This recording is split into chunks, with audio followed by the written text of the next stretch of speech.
Hi Damai, welcome. You're listening to People, Planet, Food, conversations about the global food system that I hope are both a cause for optimism and a call to action. I'm Roger Robson-Williams, the Chief Sustainability Officer at Plant and Food Research. I'm interested in how to grow healthy, affordable, enjoyable food in ways that don't harm people or planet.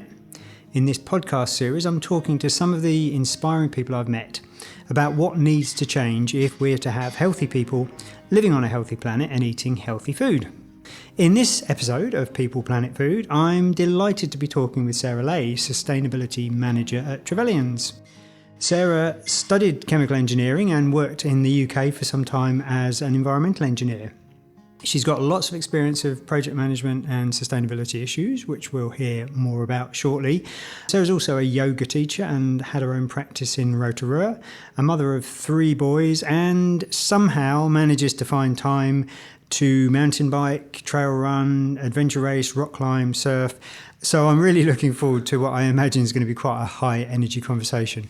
Welcome, Sarah. Thanks. Yep, nice to meet you.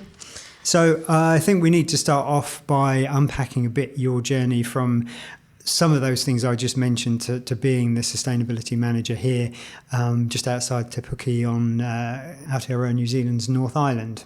Yeah, that's a good point to start with, isn't it? So I think probably, one thing that you didn't mention and kind of probably one of the reasons why I did end up here at Trevelyan's, which is the largest single-site fruit packhouse facility in New Zealand, is that I actually grew up on a kiwifruit orchard in Gisborne, and my family is still growing kiwifruit there. So definitely some affinity to the industry before we ever got out the door, really.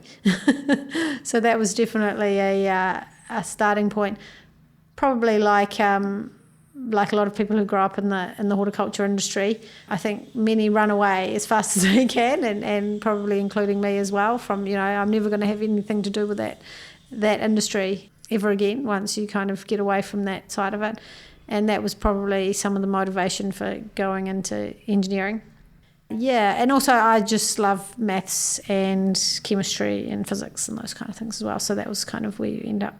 If you kind of, fill out a form on what should I study, then I'd fill out these forms and it would say engineering.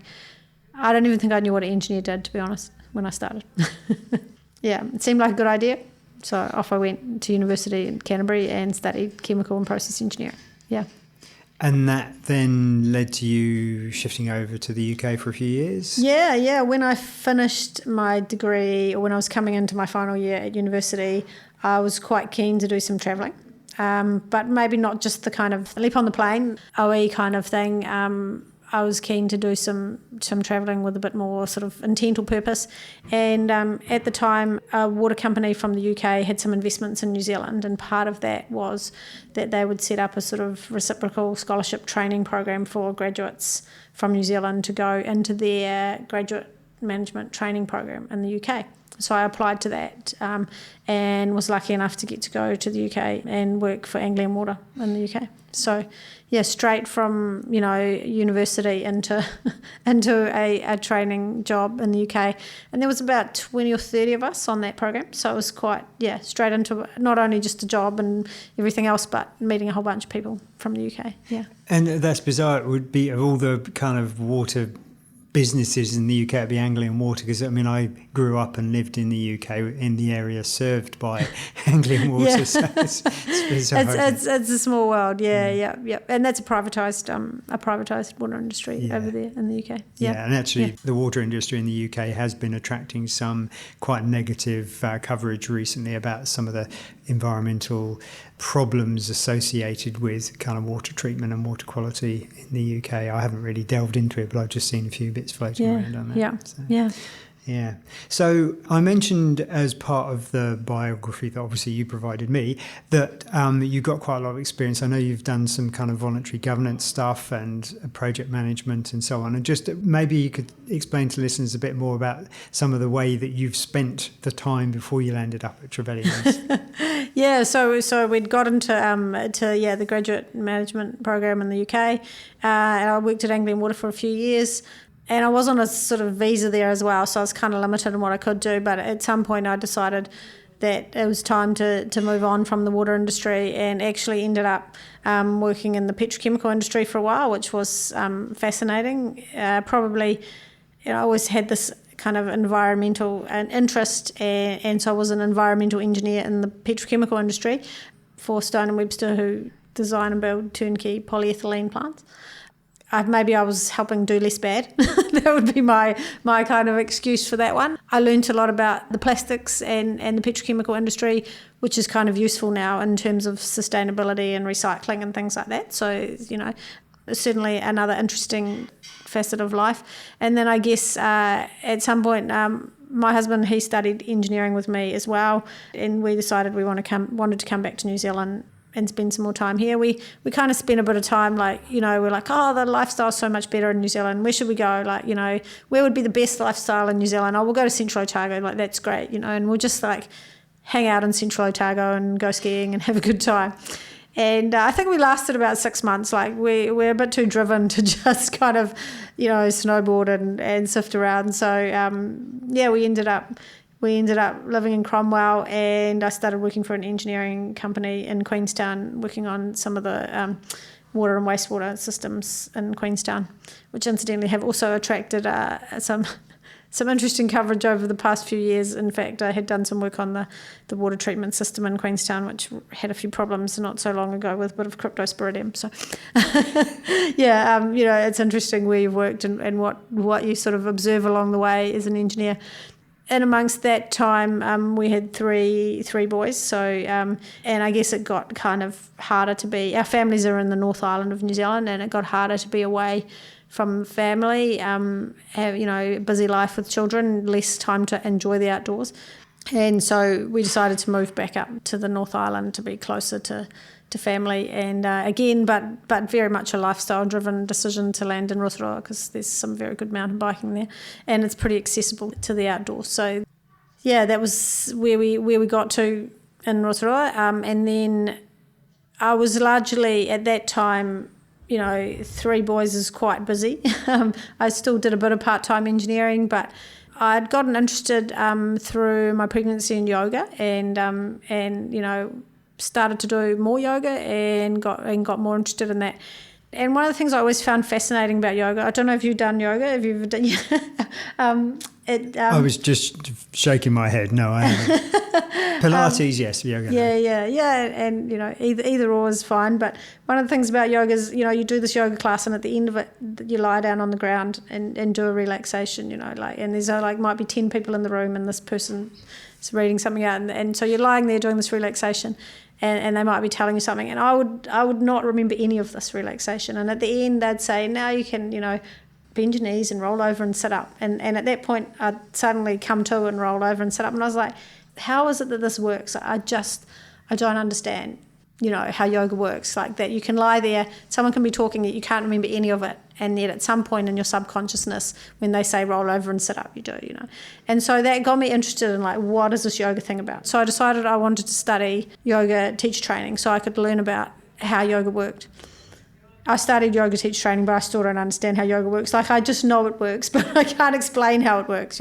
My engineering mind wanted me to learn how it worked, to be able to explain how it worked, but I never got to that. I still think it's amazing, but I still can't explain how it works.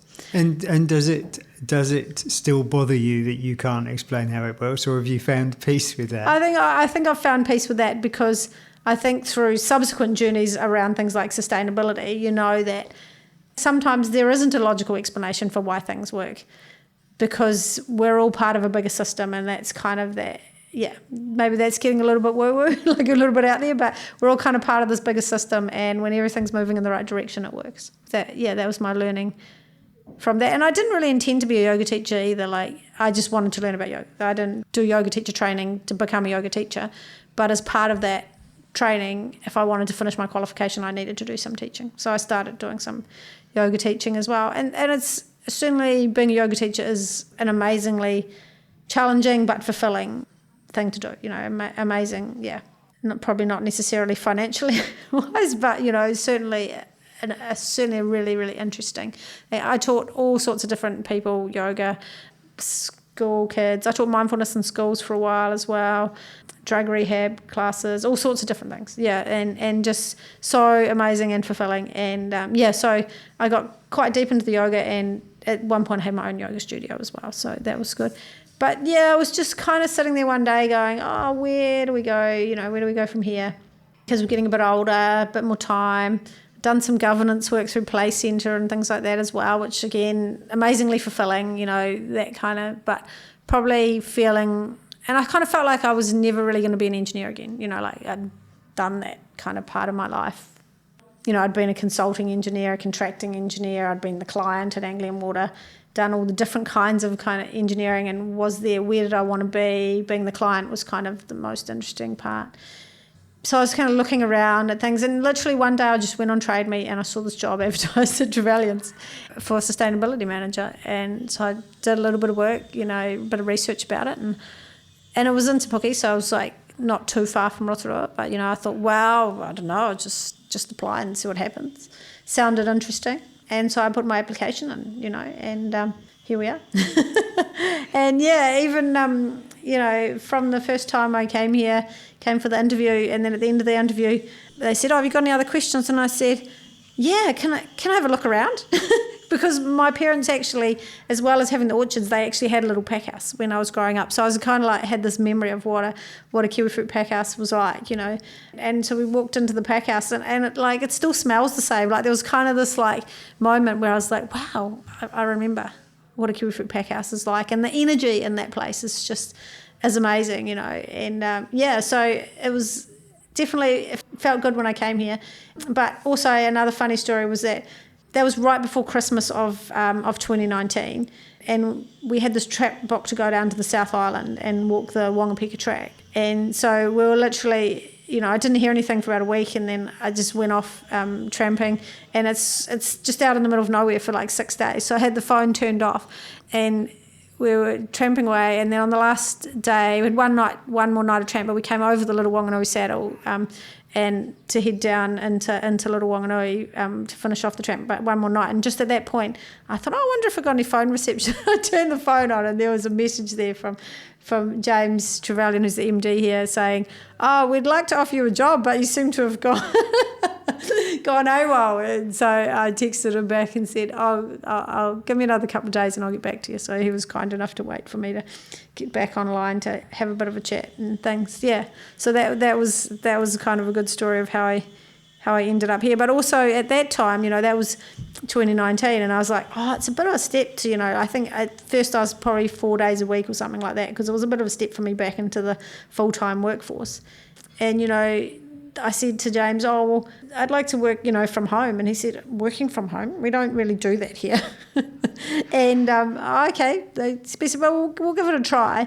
I started in February 2020. And I think within 6 weeks I was working from home all the time. Yeah. So, with COVID and everything else like that. So, yeah, definitely the first couple of years were pretty challenging, kind of trying to figure out to navigate that landscape, in a new role. And how did you begin to build the kind of relationships that you need to be effective in a kind of sustainability role when kind of your landing into the organisation was remote working because of the COVID pandemic? Yeah, I mean, it was really hard that first year, really hard. I started in February 2020, and I said, James, what should I do? And he said, you need to write the GRI report. And I was like, remember, I haven't been a sustainability manager, I haven't even been in the workforce. I'm like, what is even GRI? Okay, go look it up. Global Reporting Initiative, right? Okay. So Trevelyan's publishes a sustainability report every year and has done since 2014. So this is our 11th sustainability report that we're writing this year. And I wasn't even working here, so this was 2020. I was writing the report for the 2019 calendar year, and I hadn't even been working at Trevelyan's then. So that was such a big learning curve for me. Trying to pull all of that information together. So I think, in a way, kind of working from home was kind of good, because I just couldn't have built those relationships. I just couldn't have done things. Like, I just did my best. That would be all I would have said. That first year, I just did my best. Like, I wasn't here. I didn't know enough. I just had to, just literally sit down and try and figure stuff out. But probably being a mum, being a yoga teacher, running my own business, being an engineer, was kind of like just use all of those skills to try and figure out how to do things. So I was like, okay, GRI, what's that about? Okay, there's this company called Proxima who seem to be like the leading guys in GRI reporting. So I got in touch with them, came across Callum Redfern, who's, a guru on GRI reporting. And he was like, hey, we've just had a couple of companies cancel their work because of COVID. So yeah, I could help you write your GRI report. And so away we went. We figured it out. We made it work that first year. Yeah. And there's an interesting connection with Proxima as well, because we ran a kind of a tendering process to identify a sustainability consultancy to help us at Plant and Food Research in the early days of our kind of sustainability journey, and picked Proxima as a team that could really help kind of coach and mentor us in that. And it's been great, and developed some really strong friendships with people in the Proxima team since then. So it's a nice connection there. Yeah. And great that you guys have worked with them as well, because they're strong in our industry and they understand. And we recently went back and reviewed our materiality, because we hadn't done it since 2020 in detail, and it was great because they could draw on the work that they've done with you guys, like not in a detailed way, but more in an overarching way, understanding the industry and things. So yeah, great people to work with. So this is quite a big arc, from yoga and metaphysical considerations of, in your case, being a practitioner in a field that you can't fully explain mechanistically, which I think must have been quite uncomfortable as an engineer. But anyway, quite a big arc from that to a pack house outside Te Puke. Now, some listeners might not know particularly what goes on in a pack house, what it's all about, what part of the industry this is serving. So can you kind of paint a picture of the role that Trevelyan's plays in the kiwifruit industry in this part of the world? Yeah, sure. Having grown up in the kiwifruit industry, I kind of understand the industry a little bit, maybe too much sometimes as well. But the face of the New Zealand kiwifruit industry is Zespri, and it is a legislated monopoly. Has the right to export kiwifruit to all countries in the world, except for Australia, which there's a very small amount of fruit that goes out through other avenues there. So I guess what people see and understand, the kiwifruit industry went through some challenging times in the past, and the growers literally asked the government for help, and that's how Zespri came about. So it's important to understand that Zespri is a legislated monopoly. And then there are, I think, around 13 post-harvest entities that supply the fruit into Zespri.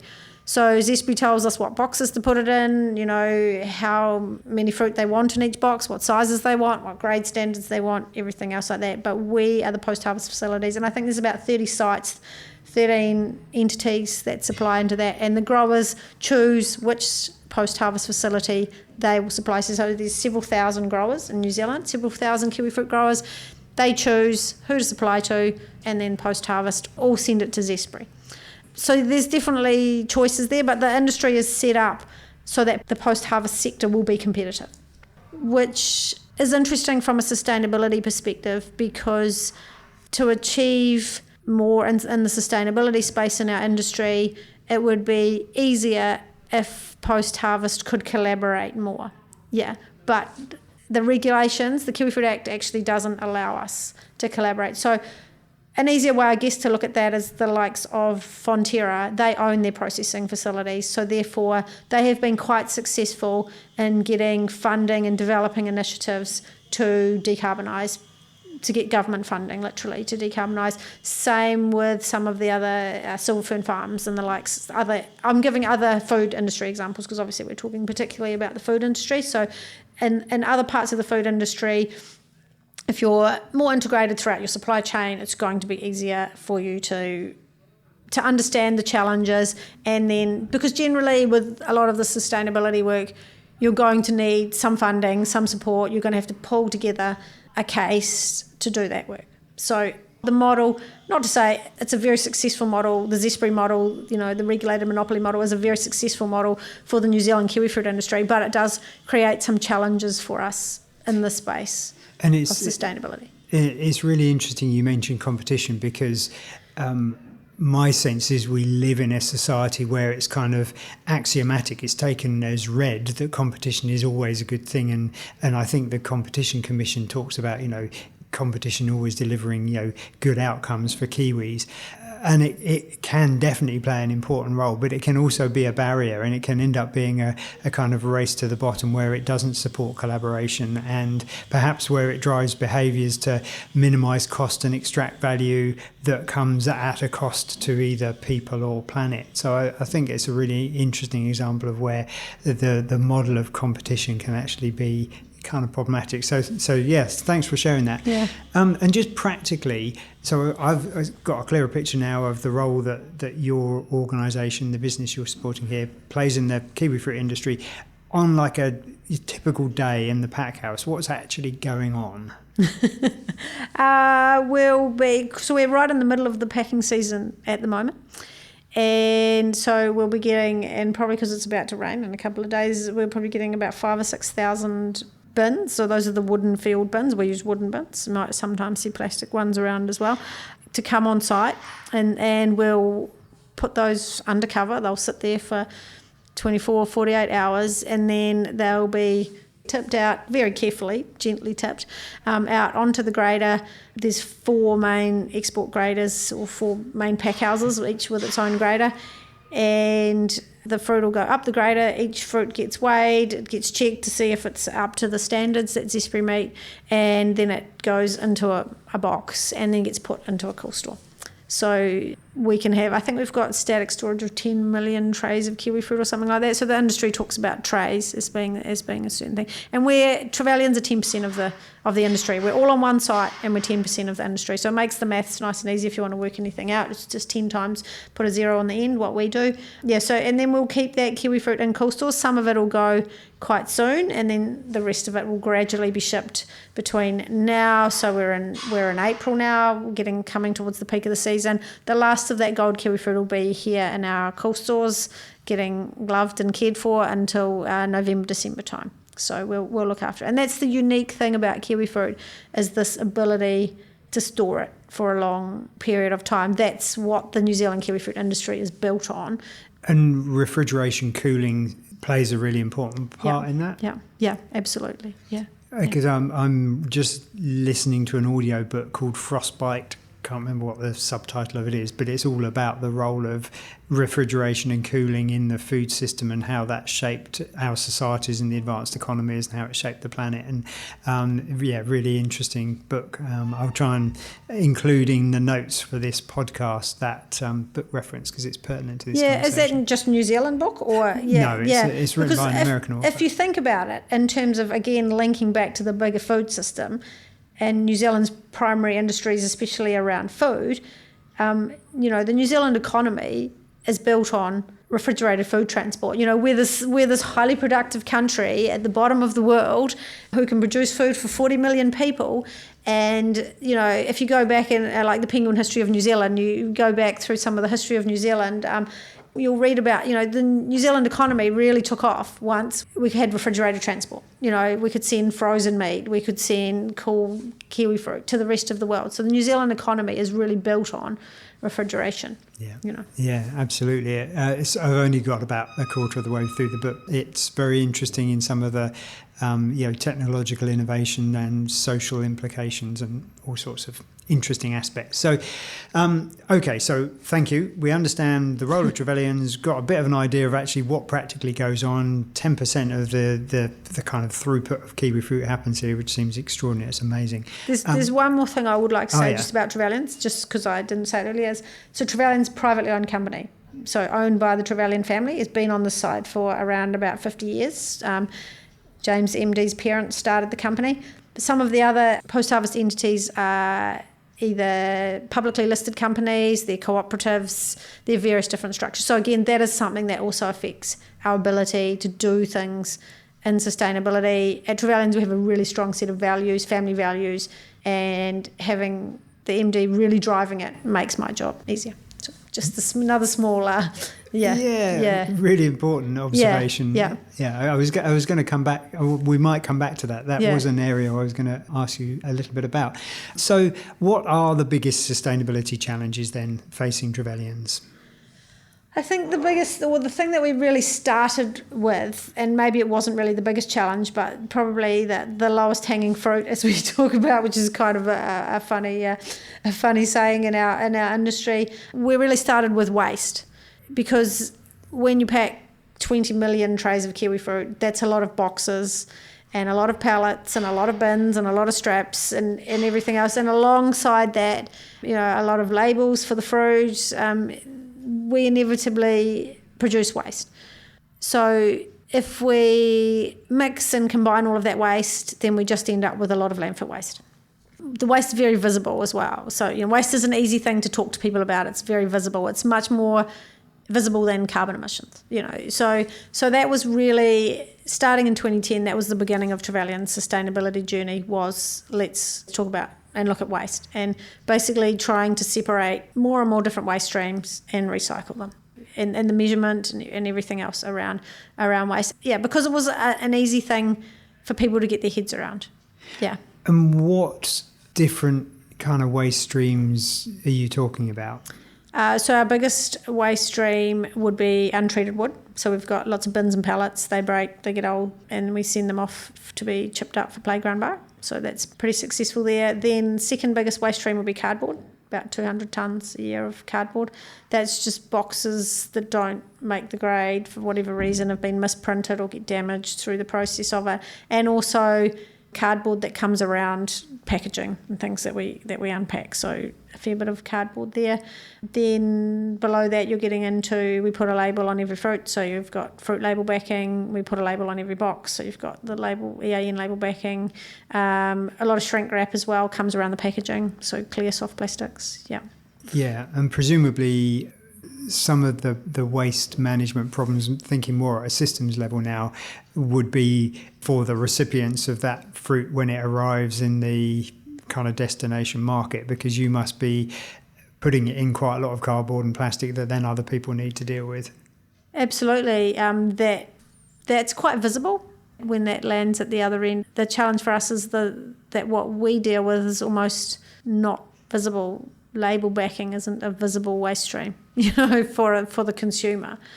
They see the label and they might like that or they might not, but they don't see the processes that go through to get the fruit to them in the condition that it arrives in. So what ends up with the consumer and what we have to deal with here is intricately linked, but it's very much less visible to the consumer and what we deal with. Yeah.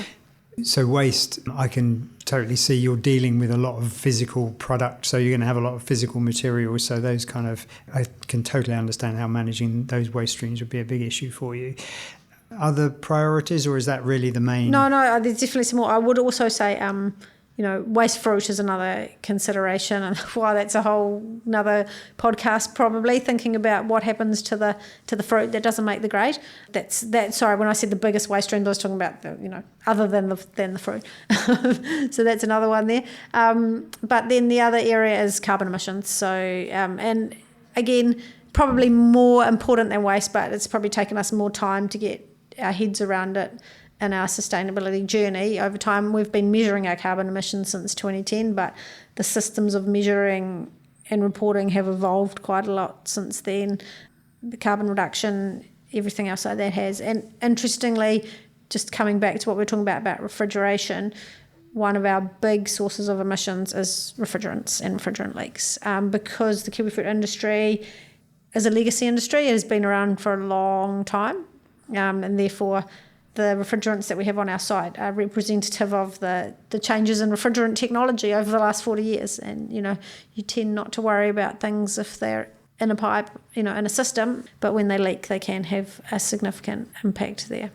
And so have you got a kind of program of gradually working through some of the older refrigeration infrastructure to move to some of the more benign, lower global warming potential kind of coolants? Absolutely, and that's an area where we have been working with the industry as well. That's definitely one of those areas where if we can step outside that competition area and collaborate more with the rest of the industry, we can have some big impact. So I guess for me, how I look at it is like some of that waste stuff is the kind of like the small pebbles on the beach, like you're moving the small pebbles on the beach, which, I can walk out of my office and I can go and sort out, something at a waste stream, and I feel like I've made a difference. But the carbon emissions and the refrigerants is like massive rocks, like getting all of that aligned, getting people to understand why it's a problem, how it might change. I mean, ideally we'd go to, zero global warming potential refrigerants like ammonia or CO2, but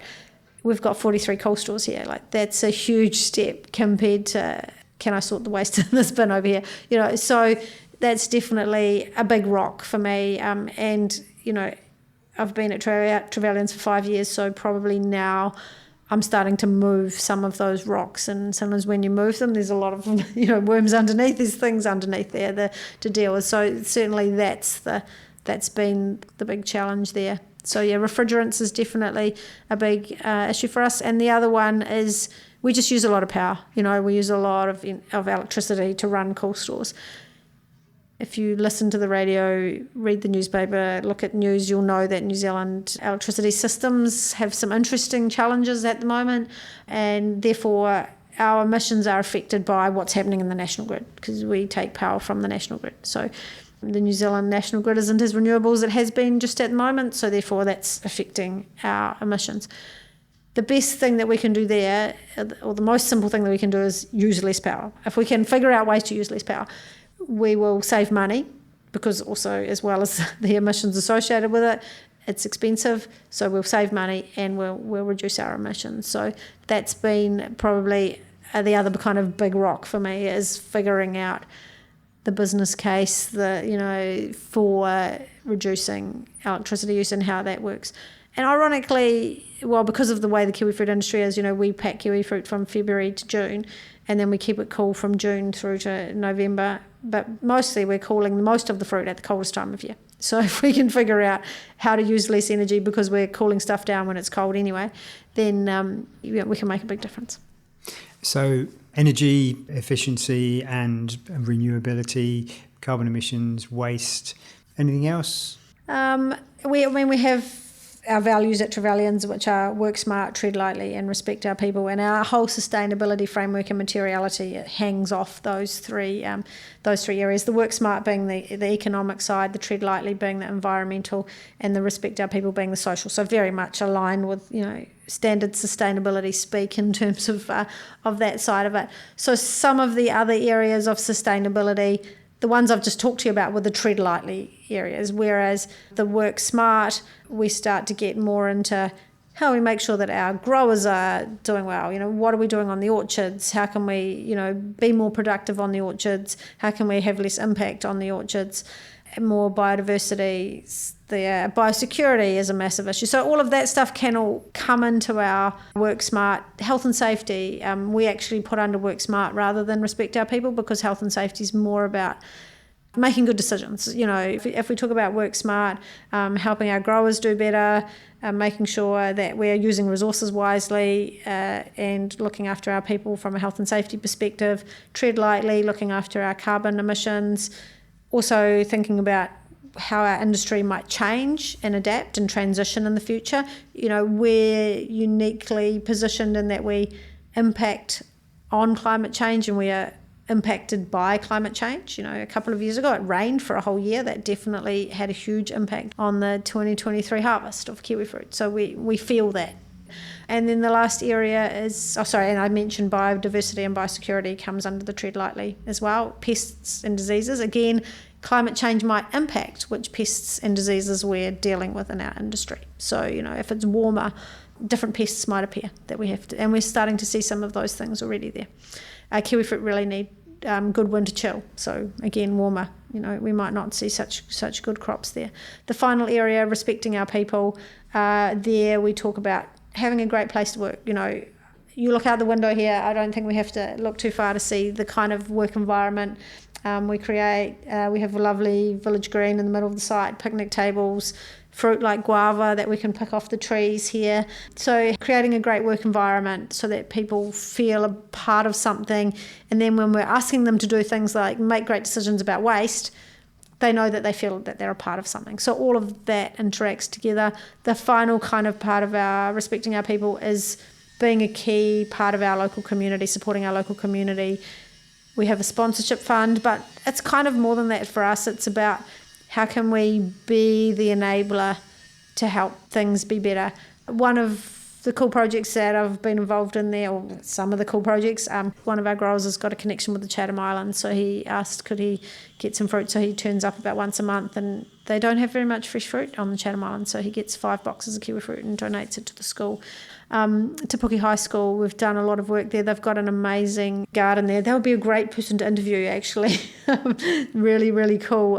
Really cool work that they're doing there, connecting in with the industry. And because I deal with the sponsorship side, I often get approached for sponsorship. But then once I started looking at what they were doing, I was like, hey, actually, we make compost on site. We've got our own on-site compost facility for our organic waste streams and other waste streams that I forgot to touch on earlier, which is the leaf and dust. So we donated a whole lot of compost to Te Puke High School for this garden that they're developing, and that enabled them to do more. So it's kind of, that whole aspect of being a part of the local community, supporting it, because we're very grounded in the Te Puke community. Yeah. And I think that, for me, what you've just described is a lovely kind of vignette of how sustainability is about every, or needs to be about every aspect of the business. It's not just a thing that sits over to one side that relates purely to the environment. And I think you've articulated that kind of really nicely. And also the sense of sustainability being partly about risk management. And for a business like yours, which is, I guess, very capital intensive, you've literally got big physical assets that are located in this part of the country. Were something to happen, a biosecurity incursion or climate change that decimated the kiwifruit industry, it's not as though you can just easily shift down the road to wherever the kiwifruit industry has moved to. So those things that present a really material risk to your business.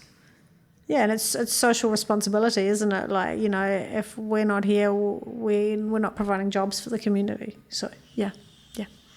So that was a lot of big picture stuff, and I'm just interested if you find the way you spend your minutes in this job, do you find at 1 minute you could be talking about the big long-term capital plan to redevelop all of refrigeration to be with the minimum global warming potential refrigerants you can, and then the next minute you're literally sifting through a skip taking out recyclable materials? I mean, do you operate at all of those scales in your role? Yeah, absolutely.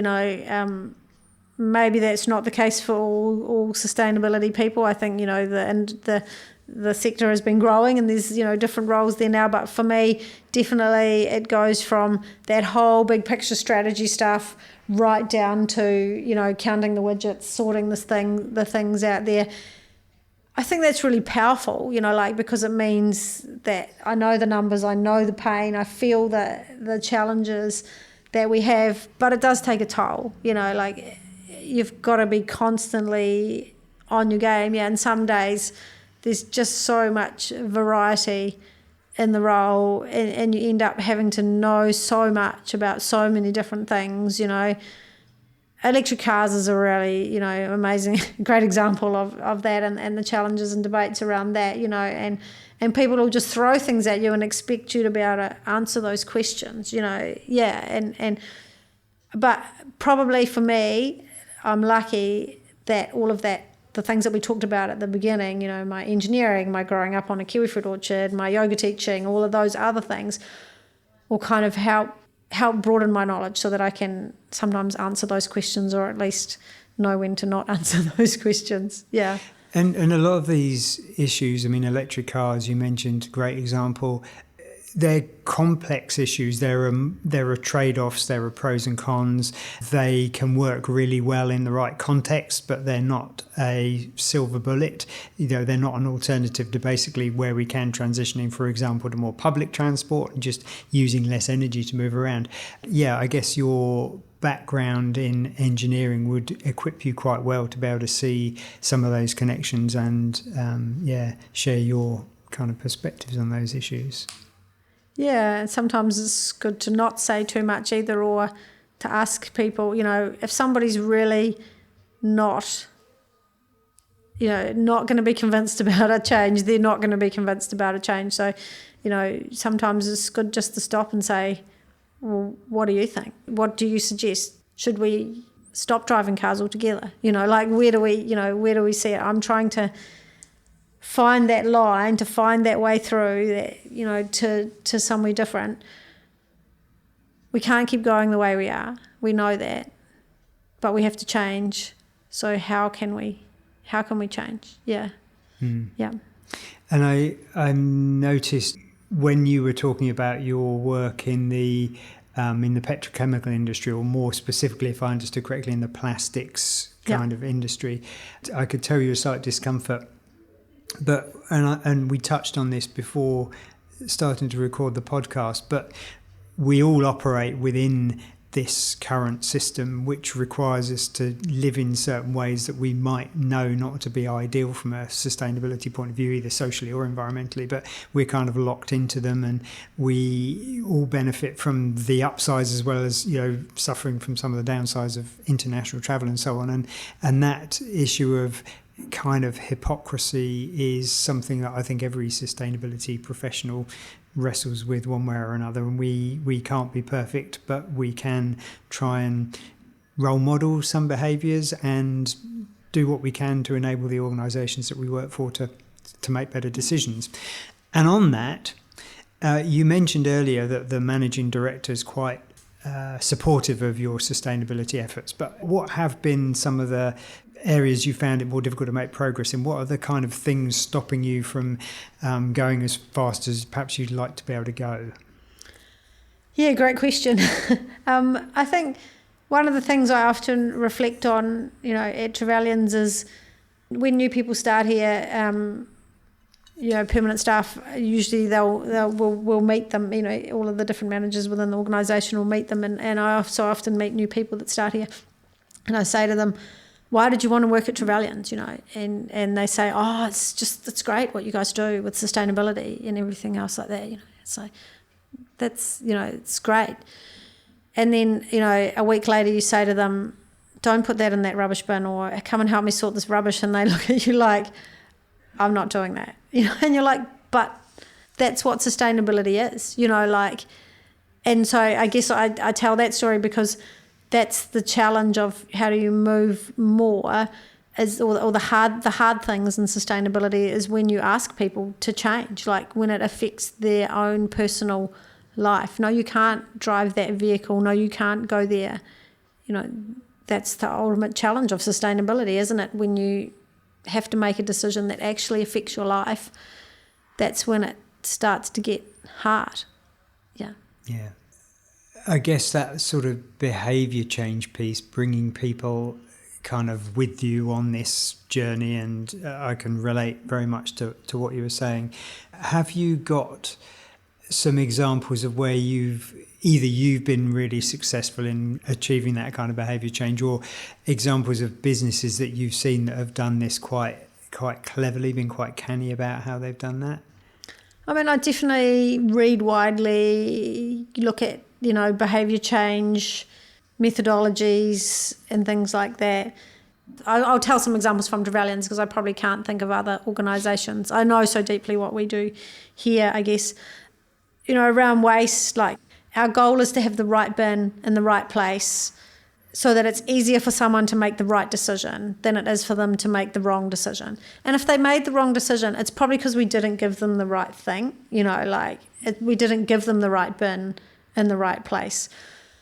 So you've got to make mistakes. You've got to try things. You're not going to get it right all the time. So having that mindset of like, yeah, wow, that didn't work, did it? Like, let's try this over here. Let's do this. Now some of our, waste things are just amazing. Sometimes I haven't given someone the right bin and I'll come back, or they haven't got the right sign. I can think of this as an example with gloves, especially we had a lot more gloves during COVID, different types of gloves. And, the sign on the bin said blue gloves. So I come in the morning and there's a bag of grey gloves sitting next to the bin. Like they're like, we didn't know what to do with them. So we put them in the bag next to the bin. And you're like, wow, like to me, that's success and sustainability, that people stopped, made a conscious decision and did something different rather than just going, well, I don't know, so I'm just going to do that anyway. Like to me, that's success.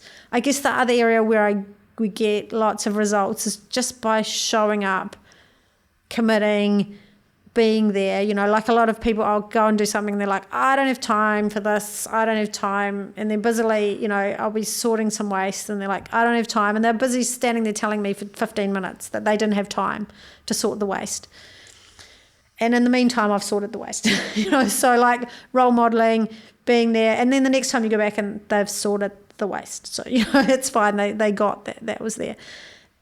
Role modelling, helping people is really, really important. But ideally, like, you've succeeded when you can hand it over to someone and they take responsibility themselves. That's when you've actually succeeded, is when you go back.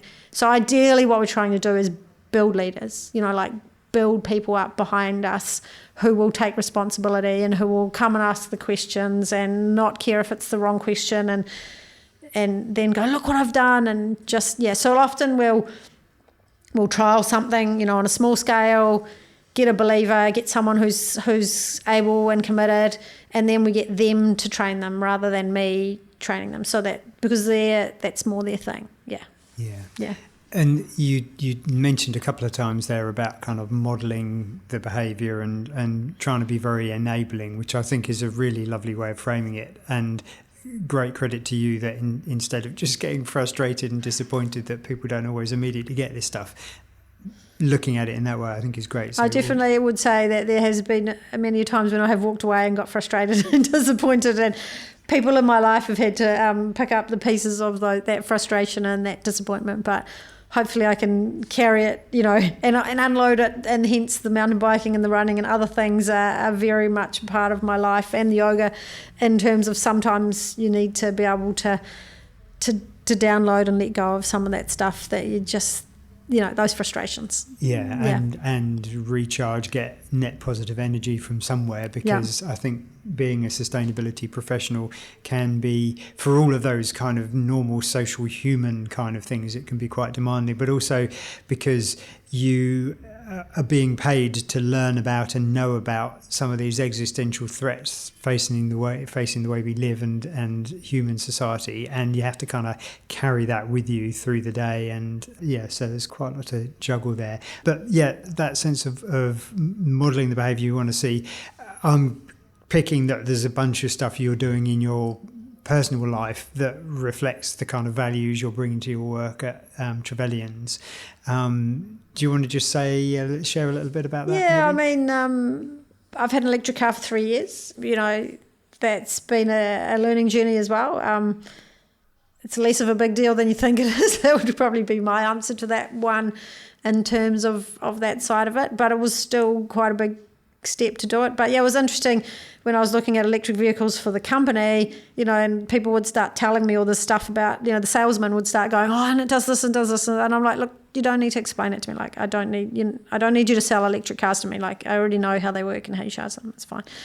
So that was kind of, like, it definitely helps in my role if I've got personal experience of it there. And then recently we've just put solar panels on the house, so again, another exciting thing. Whether how much that carries through, we've done a whole journey around energy here and solar and things there, but just learning and seeing those opportunities, it just makes you look at stuff differently. And when you've got your engineering brain and you put all of that into it, you're like, oh wow, that means this and this means that, and the power can go there, and then the power can charge the car, and it's a sunny day and the car's got a low battery, so let's plug it in. There's so much to take on board. So it's just enabling that really, and then you just want to enable other people to see those opportunities, and then once they see it, you create that snowball effect, and away we go. And you mentioned solar energy and photovoltaics on the roof, and I think it's such a powerful way to begin to engage with the energy system and see yourself as a participant in it rather than a consumer of energy. And certainly our experience at home has been exactly as you say. You get really interested in how can you optimise the power that you're generating yourself, and we're just about to double our solar generation and include a battery and see how we can use the electric vehicles essentially to extend the house battery and give us more capacity for storage and so on. And I completely agree. Doing some of those things outside of work really helps you to engage with and understand some of the issues when you're bringing it into the work context. So thank you for that. You mentioned that you read, certainly in the professional context, you read, and I just wondered if you've got a book or a podcast or some kind of resource or other that you would say, here's a gift that I can give your listeners, Roger, this thing that they will enjoy if they engage with. Because I do live in Rotorua and it's about an hour from work, so I still work at home a couple of days a week, but I do spend a bit of time in the car, so I do have a bit of time to listen, and I do like my Audible subscription and things. Probably more books than podcasts, although always keen on that side of it too. Recently really enjoyed The Resilient Farmer, Doug Avery. I don't know if you've read that one. I've heard. But and I think because that was kind of sustainability, mental health, life experiences, growth mindsets. There was so much in there that, like, not necessarily about sustainability particularly, it was probably mostly about mental health, but about how when you have a sense of purpose and you have those values and that sense of purpose, and you make decisions that align with your sense of purpose, how you can make such difference. That would probably be my my recommendation there. Podcast wise, The Redesign of Everything, Circularity, great, some good thoughts in there. I'm sure Louise Nash, probably come across her as well. A big one in that whole systems change space as well. Otherwise, a big fan of Brené Brown. If you're not in the arena having your ass kicked on occasion, that's definitely feels like I have get myself kicked around a fair bit. So probably some great quotes and inspiration there, and her Dare to Lead type stuff, because I don't necessarily see myself as a leader in that sort of sense of the leadership of, that side of leadership, but leading in the sustainability space. How can you lead in that space? And yep, sometimes you're going to be kicked around. People are going to question what you're doing, why you're doing it. And therefore, I really enjoy some of her. Every time I listen, I always get different things out of it. Yeah. So just recap on those. There was a whole bunch of great sounding recommendations. Doug Avery, The Resilient Farmer. Yeah. The Redesign of Everything, which is Circularity, Louise Nash. Brené Brown, Dare to Lead would be that's a book as well. Yeah. Brilliant. Okay, but any of those kind of areas would be great. Yeah, and so like I say, not necessarily sustainability, but kind of more the psychology of behaviour change would be what all of those are about, and values-led, leadership and leading from what you believe in. Yeah. That kind of stuff. Yeah. Which makes total sense, because trying to affect change in sustainability, as well as the subject matter expertise you need, you've got to have that kind of those influencing skills. You've got to understand behaviour change, and whether you want to say it or not, you have to appropriate some degree of leadership, because somebody has to here. So great recommendations, thank you. One last question. As we head to wrapping up this wonderful conversation, thank you. If you had a superpower to make the world a more sustainable place, to hold open the possibility that future generations will prosper on Earth, what would that superpower be? I think I'd have to say positivity, like the ability to kind of, if you had this magic positivity dust that you could sprinkle over people, because it's so hard sometimes when you're having those conversations and people just keep saying no, no, no, no, no. And instead of, if somebody says, yeah, let's give it a try, maybe that positivity and that hope, then we can move mountains. We can get there, So if I just had this little bit of positivity dust, because sometimes you're just sitting there in a meeting, in a conversation, and you just know which way it's going to go, and you're like, it just, for me, if you think about your fuel gauge and you're having your full tank, having your arrow pointing to full, and somebody just sucks the energy out of the room with that negativity, and suddenly, your fuel gauge is on empty. And it's really hard to get yourself back up, to get that enthusiasm, to get yourself going again and say, yeah, we're gonna do this and have a go, you know. And I think that's probably James Trevelyan, you know, he's great for that, you know, when I'm like, oh, you know, it's all too hard. He says to me, oh, Sarah, you know, you got another black eye, you skinned your knees again, you know, go back out there and have another go. You know, you need that positivity dust, that little bit of like, hey, never mind, you're doing great, just have a go and keep trying. It just makes such a difference. Yeah. Can I indulge myself for a second by riffing on your positivity dust? Because I would love to augment that with a dust that deals with the whatabouts, because I don't know if you come across this a lot, but you could have a really great idea, or I mean even just a rather mundane idea like let's transition our vehicle fleet to electric, and immediately the whatabouts come out. Well, what about where we're going to charge them? What about where the batteries come from? What about... So I'd like to have your positivity dust and add anti-whatabouts dust. Anyway. Yeah. Absolutely, yeah. Just yeah. That negativity, it just makes it so hard to get yourself back up when you're trying so hard already, you know. Yeah. Look, I was looking forward to the conversation, and it's been wonderful, and somehow you've managed to paint this picture of how it's completely rational to be a yoga teacher and an engineer and a mum and an outdoor enthusiast and a sustainability expert professional. So thank you for that. It's been a really lovely conversation. Have you given me cause for hope? Yes. And I quite often end up saying this after these conversations, but the fact that you're doing what you're doing and bringing your energy and skills and so on to it in itself is a cause for hope. So thank you for that. Have you offered a call to action? Well, yes, apart from a bunch of books and podcasts that people could listen to, I think your approach of living what you're trying to achieve and in the workplace trying to be enabling is awesome. So that seems to me to be a call to action for anybody working in this space. So thank you for that. And anything you want to close by saying yourself, Sarah? One thing I would say is just a big thanks to... At Trevelyan's, we have a sustainability committee, a little sustainability group. It's not necessarily massive, and probably could do with a few more people there, but they're also a big part of, you know, of what I do. We bounce ideas around, we brainstorm, we get a few things done.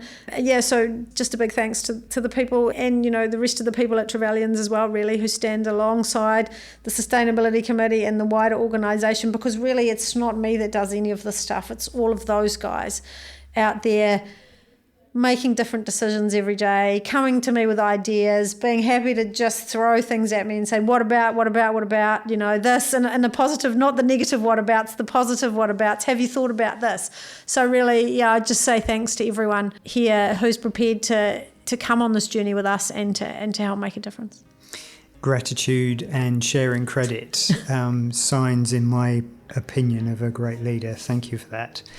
And for listeners out there, thank you for listening to this episode of my podcast series. If you're interested in more conversations about people, planet and food, please subscribe to Sigest and rate and review the show. And more important than that, please share with anybody else that you think might be interested in these conversations. And if you've got a suggestion for somebody that you think I should have a chat with on this podcast series, then please contact me on sigest@plantandfood.co.nz. Coming up soon on this series, I will be talking with another sustainability professional working in the kiwifruit industry, so listen out for that one. And until then, mā te wā, see you next time.